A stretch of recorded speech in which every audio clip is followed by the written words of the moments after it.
Hey guys, welcome to the channel. My name's Jake. Today we're going to go over my 1978 Z28 Camaro that is pretty much a barn find. No, it wasn't technically found in a barn, but it has been in a garage since 1994 in this condition.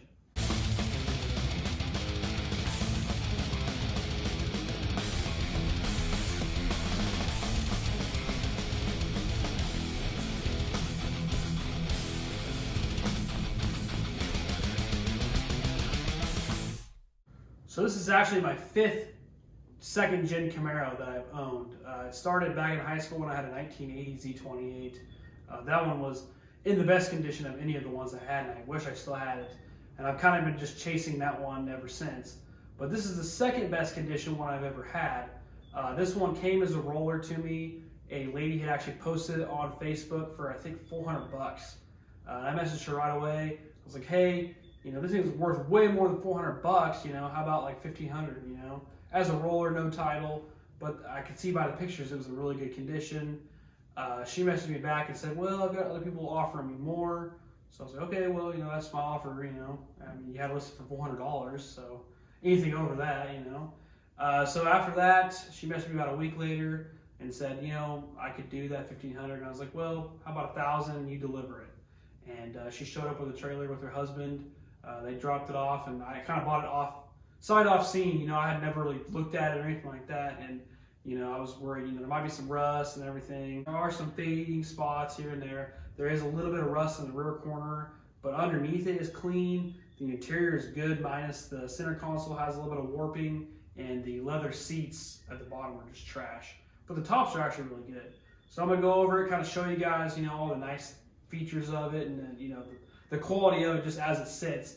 But I am planning on doing mostly like not a whole restoration, because I kind of want to keep it as original as possible. I'm going to go back with a small block 350, although I think this one might have been equipped with a 305 in that generation. I think it was like 260, 70 horsepower. Quote, you know, tell me in the comments if I'm wrong, but I know it was way under 300 horsepower, you know, just because, you know, they choked the heads in the 70s, the intakes were junk.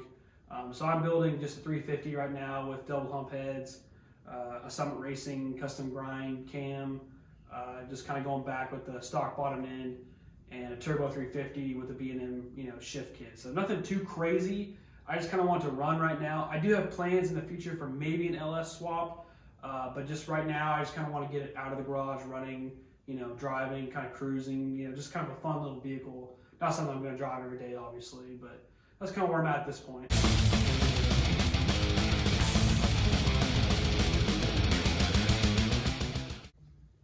So right away, I probably got to replace the little lower grill down here. The top grill, unfortunately, got broke. Somebody hit it in my garage. Can't remember if it was me or the kids or something. Something just kind of chipped it right here. You know, it wasn't like that when I got it. I don't know if you can tell, but yeah, there's a little piece right there. Needs a new Z28 emblem. I like 50 bucks, which is more than I would have willing to pay, you know, for a freaking emblem, but I found a lot of the second-gen parts are pretty high. Kind of always been that way. You know, ever since COVID, they've gotten a lot more, but yeah, it is what it is. So just need some paint correction here and there. I can tell at one time it was blue. According to the lady, it was painted in 1993, and it sat in a garage since then. Her dad passed away in I believe 2010, or the, you know, late 2000s, and so it just kind of sat there. I'll kind of do a walk around here of the exterior. Unfortunately, with the 70s and 80s and 90s, it was a thing to put a CB radio and antenna on your car, so somebody has drilled a hole here for a CB antenna, you know. No, I'm not going to put a CB radio antenna. I'm probably just going to have to replace that quarter or find somebody that can patch that. So right now, it's not terrible. The wing's in pretty good shape. The trunk, I've actually had the trunk open. It was kind of a chore because I don't have the key, but I was able to get it open. There's no rust in there. So, and really, I haven't done much to this body. You know, I kind of took a little bit of a buffing pad to it, and I could spend a lot more time on it and actually make it shine a lot more. It definitely needs repainted, you know, but I think I'm just going to drop an engine, a tranny in it, kind of drive it. So this is the worst rust spot right here. And that is pretty bad, but I've had, like I said, I think 4 or 5 of these. And, you know, they're usually rusted here. This one has some rust right here. The other side's good, but man, I've had some that, you know, these whole rockers are rusted out. They rust out all over here, all over here. I've had to replace these entire quarter panels on some. I've had one where the front fenders are rusted out. This one just has surface rust on the front fenders, so I was happy about that. Got the original Z28 wheels still. I think it's the N90s or something. Wheels that, you know, were in the late 80s. I think are kind of cool on these as well. Not late 80s, but the late of the 2nd gen. Those are kind of cool, especially if somebody's kind of painted or filled in the parts black. But I do like these spoke hurricane wheels or whatever you call them. But yeah, it's just like the car from Fast Times at Richmond High. Just needs the blue stripes on it. And hopefully it doesn't end up like that one. Let me know in the comments too if the 70s Camaros had this. I've never seen one that actually said Camaro on the door handle. But that's pretty cool. So, let me know. The other side doesn't have it. Or if it does, the other door handle's broken in half. Door's open pretty good. Like I was saying here, you know, the upper seats are in really good shape. I mean, they don't crack or anything. But the bottoms are just trash. So, I got a quote for, you know, about $500 to have both seats redone on the bottom. That's just the bottom, which, you know, I'm sure the leather, everything's pretty high right now in the labor. So, $250 a seat. I don't know. I thought about maybe putting some later Camaro seats in here. I've just heard horror stories about, you know, your head hitting the top end of the car and, you know, I don't know.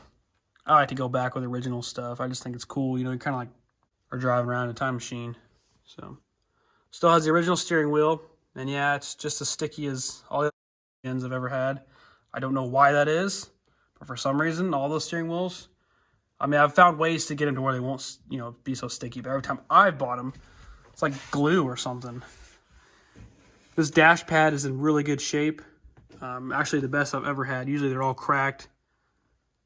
This one has absolutely no cracking on it anywhere. Something happened to the center console down here. I don't know what happened to it. I've tried to bend it back, but unfortunately I think it's going to have to be replaced. And that's, for some reason, the most expensive piece of interior is the center console. So, I think I found them for about $400 or $500. So, if you can find them cheaper, let me know. I'd like to go back with that style. I mean, it's got the manual windows, so all the other ones I've had electric windows where the little, you know, switches are right here. But not on this one, so maybe that'll make it a little cheaper. But the interior in the back is really good shape as well. Somebody's made a little custom thing up there to hold a couple bigger 6x9 speakers, so that's kind of cool. I don't know if the speakers work yet, but at least, you know, there's a hole there for new speakers. Definitely gonna need a new headliner, and this one's pretty warped, and I think it's like $150 for a new one, so I figured not even mess with it, just get a brand new one. The door panels are in pretty good shape as well. I have the bottom piece for this. The clips are just broken. And I thought that was kind of cool that, you know, there's a little tray down here, you know. My 79 through 80 ones that I've had did not have that. It was all just one piece. This kind of has a 2-piece door panel, which is kind of cool.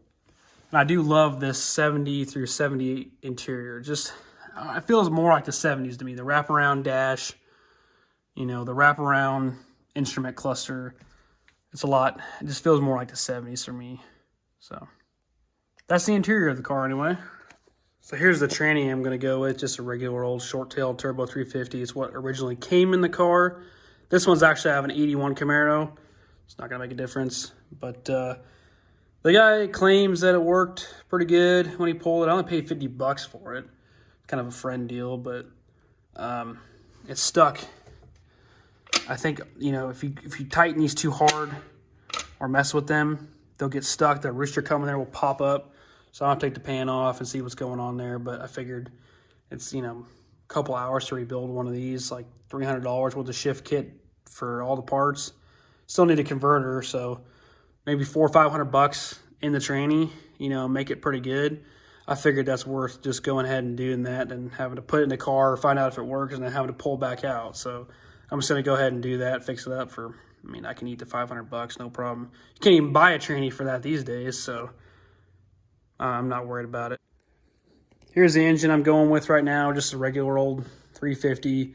This one came out of a 67 Camaro. No, sorry. This one was out of like a 70s C10 truck, you know, nothing special. I think it was like a 77. So it had the smog heads, it had the, you know, crappy intake. So I took all that off. I got a custom cam, waiting on cam bearings right now. I got the double hump heads. I thought about going Vortec, you know, but I had these and I wanted to build kind of a higher compression motor anyway. So that's what I'm gonna go ahead and do. I think it's gonna be like 9-to-1 or 10-to-1. So not super high, but enough to where I can still run pump gas. And like I said, it's not gonna be a high performance, you know, Camaro. It's just something I can drive and have fun with and be close to original, but not have, you know, 200 horsepower. I think when I'm all done with this, I should have around 330, 320. So enough to still roast the wheels off and, you know, have a little fun with, but that's all I'm really going for with this. So underneath the car, I noticed, you know, no rust. Still have the original cross member for the Turbo 350, so that's nice. 308 posi in the rear, and is a posi. I jacked it up, spun it. Both tires are spinning, so we're good there. I had one time that was an open diff, but I don't think that was a Z28. I'm pretty sure all the Z28s came with a posi rear diff or limited slip, whatever you want to call it. So I had one, and I think it was 1980, that was just a Berlinetta that had an open diff. That's the only Camaro that didn't have a posi. And I had a 411 in the one that was a 1980 Z28 in high school. And that had a turbo 350 and a 383 small block. And man, that thing was horrible to drive on the highway. I mean, that thing was just screaming the whole time, you know. I felt like I was going to blow the engine up or overheat it, you know. Struggling to do 70 if I was trying to drive on the highway. It was just not fun. So I definitely, if I still had that car, I would have gone with 700. But a 308, I feel like I can get away with on the highway with a turbo 350 and just a regular 350. I mean, if I go LS, I'll probably do like a 4L80 or probably a 4L60. You know, you can build those trannies up okay.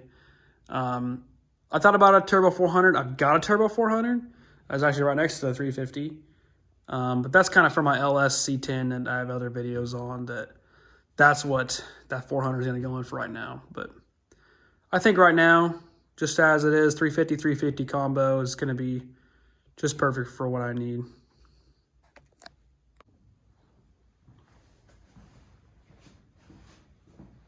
Thanks for watching, guys. If you want to stay up on the progress of the build, please like and subscribe.